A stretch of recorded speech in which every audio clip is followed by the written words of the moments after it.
So দীর্ঘদিন পরে পাখির ছবি তুলতে গ্রামে এসেছি। আমার সঙ্গে আছে বিশুদা, পেছনে দাঁড়িয়ে আছে। আর আমি এখানে স্কুপ আউলের ছবি তোলার চেষ্টা করছি। তো স্কুপ আউলটা ঠিক আম গাছটাতে বসে আছে। আমি আমার ক্যামেরা দেখানোর চেষ্টা করছি।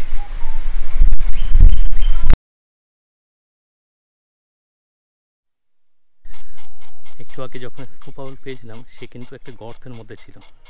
এবার স্কুপ আউল পেয়েছি একটা ছোট্ট পার্চে বসে আছে, দেখাচ্ছি। এত গরম, 42°C আজকের তাপমাত্রা ছিল।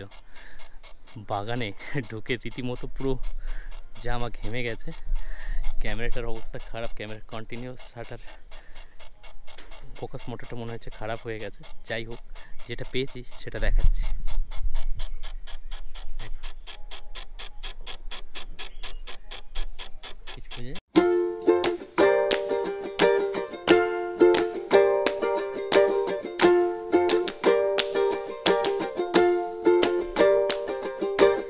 ছবি তোলার পরে লাইট তো একদম চলে গেছে।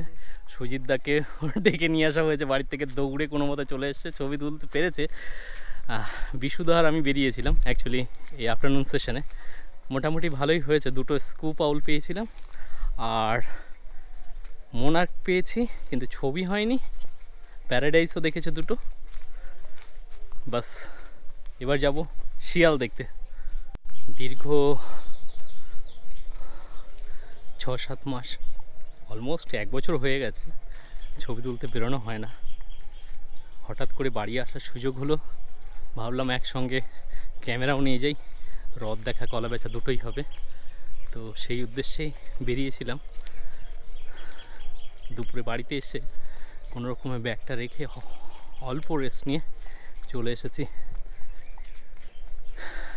বাগান খুঁজতে।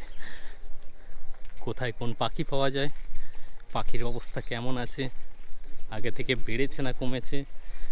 কিন্তু সমস্যা হলো প্রত্যেকটি বাগানই প্রাইভেট, ব্যক্তিগত মালিকানায় থাকায় তারা গাছ কেটে ফেলছে, বাঁশঝাড় কেটে ফেলছে। পাখির সংখ্যা অবশ্যই তার জন্য প্রভাব পড়ছে।